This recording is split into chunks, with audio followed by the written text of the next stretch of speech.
Baik, rekan-rekan sekalian, jadi di video yang lalu kita sudah membicarakan salah satu tulisan dari Bapak Gereja kita, Santo Justinus Martir, mengenai Septuaginta, ya. Septuaginta.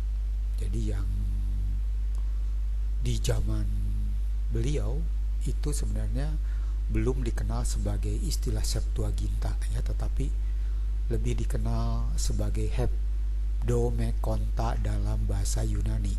Sedangkan Septuaginta itu adalah bahasa Latin, ya. Mungkin dari antara kita ada yang masih bertanya-tanya mengenai bagaimana sih ya bentuknya Septuaginta ya di zaman yang cukup kuno, ya. Kita coba lihat ini gambar berikut, ya. Jadi Anda lihat di sini, ya. Ini adalah saya ambil dari PDF, ya, dari versi aslinya, ya, dari tentu versi yang Katolik lah, ya. Oke. Nah, bagaimana kita lihat coba isinya, ya. Jadi ini adalah Septuaginta, ya, versi Katolik, ya. Anda lihat di sini,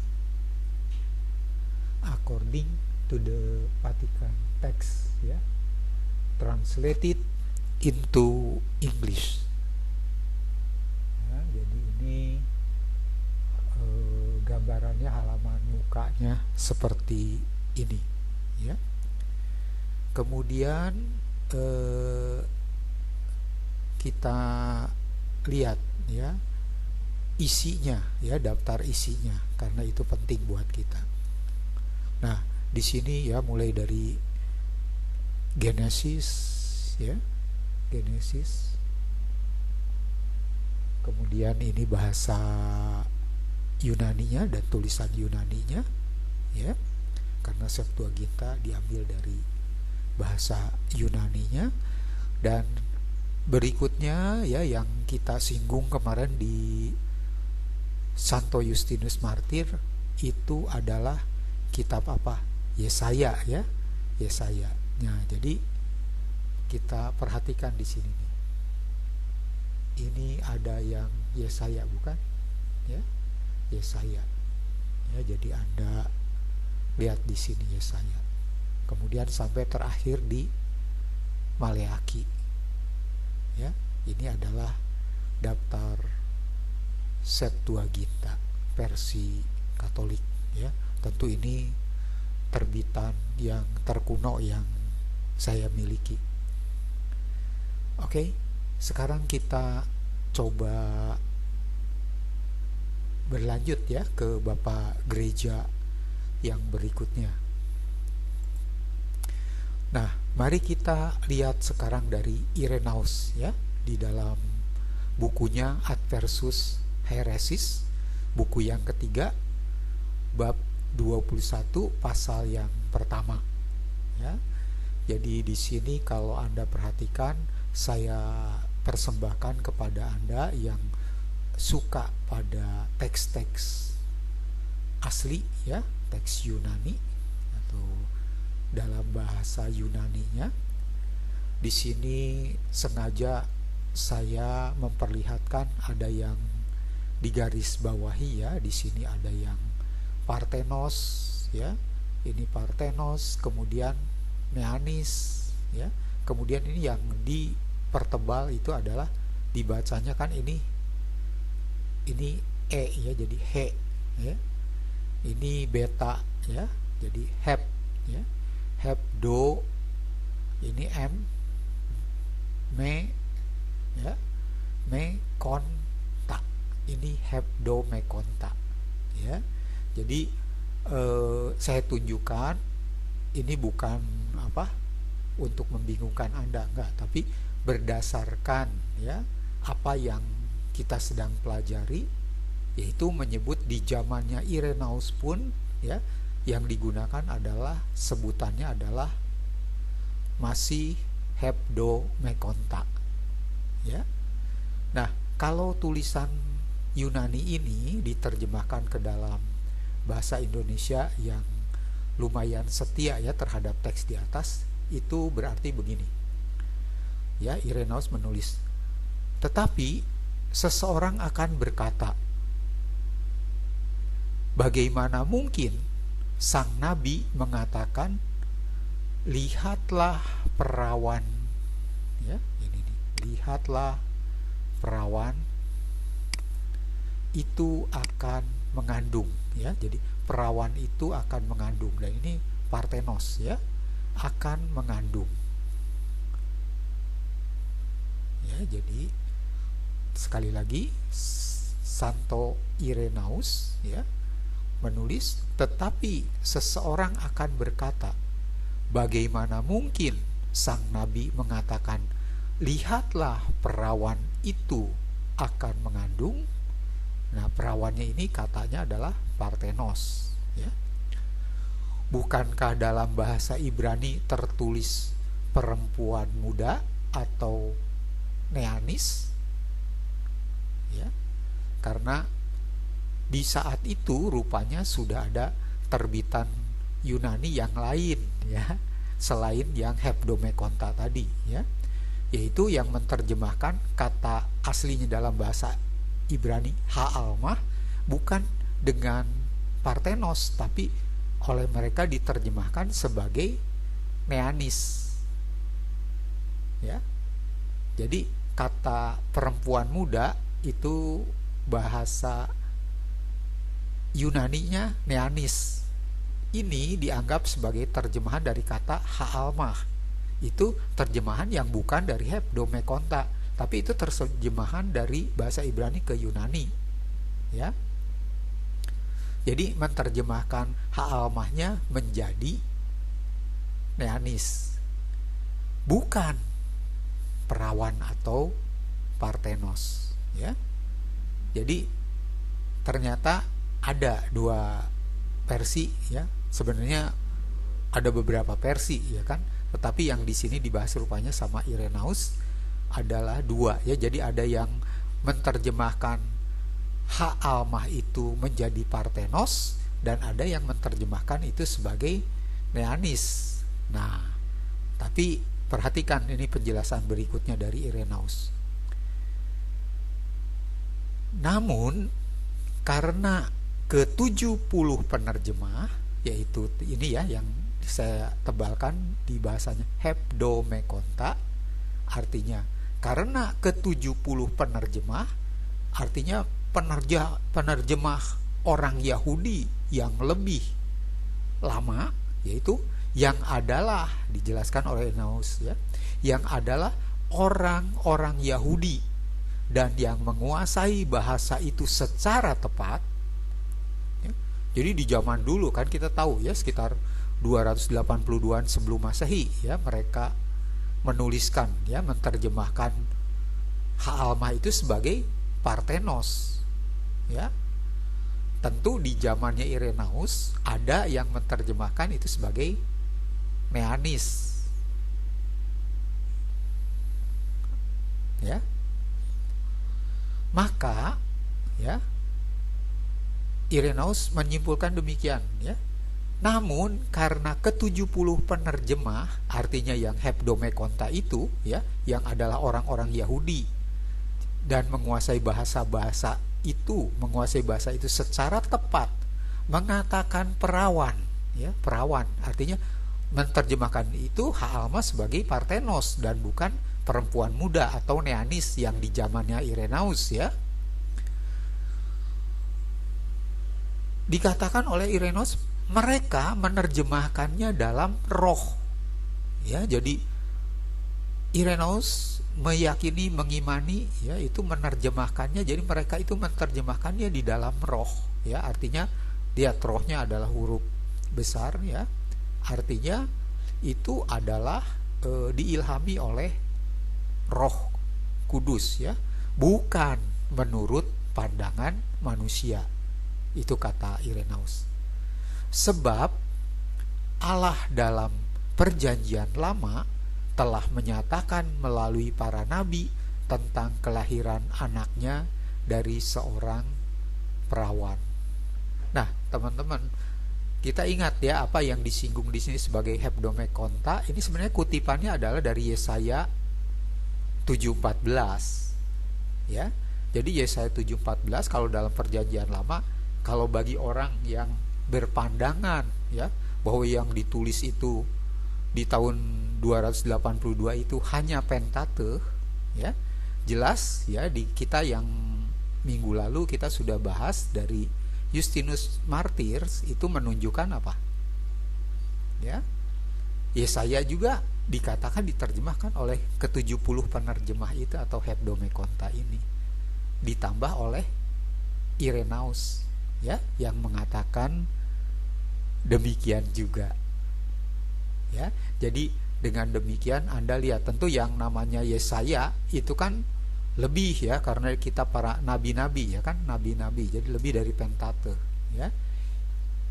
Kita sudah melihat dua bapak gereja kan yang mengatakan bahwa hebdomekonta itu terjemahannya itu mencakup Yesaya juga. Ya, ini adalah bukti-bukti tua ya yang apa bisa kita andalkan karena ini ya berdasarkan dokumen yang terpelihara ya dan ada catatannya. Oke, kemudian kita berikut mau melihat dari mana? Dari Origenes ya.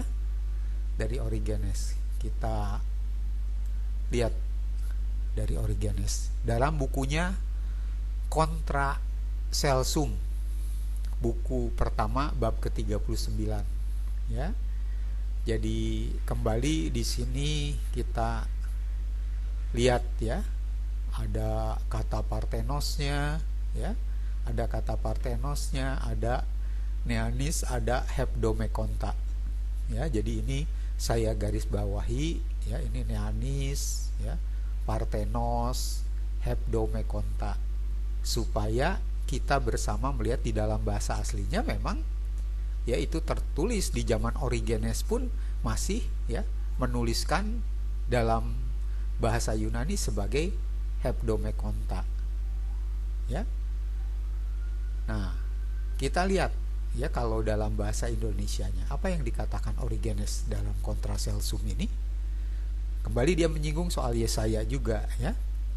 Yesaya berkata, lihatlah ya, lihatlah Parthenos itu. Jadi ini perawan itu adalah apa? Parthenos itu ya. Perawan itu akan mengandung dan akan melahirkan seorang anak laki-laki. Dan ya kan, dan bukan seperti yang dikatakan oleh beberapa orang Yahudi sekarang ya. Ini sekarangnya ini kan menjadi penting nih ya.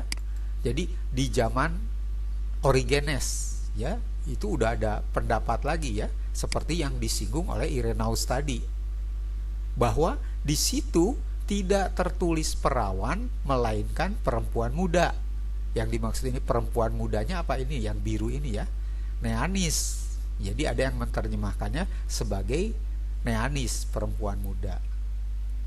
Nah, karena ke-70 penerjemah ya, hebdomekonta itu ya, ke-70 penerjemah yang adalah orang-orang Yahudi dan ahli dalam bahasa mereka sendiri, dalam terjemahan mereka atas kitab suci ini menuliskan lihatlah perawan itu ya, lihatlah perawan itu ya. Jadi penekanan Origenes dan Irenaeus itu juga sama ya, juga termasuk Santo Justinus Martir ya. Jadi kita lihat ya, jadi mereka itu dikatakan orang-orang Yahudi dan ahli dalam bahasa mereka sendiri, dan itu zaman yang 200 tahunan atau hampir 300 tahunan ya sebelum kelahiran gereja Kristen ya, sebelum kelahiran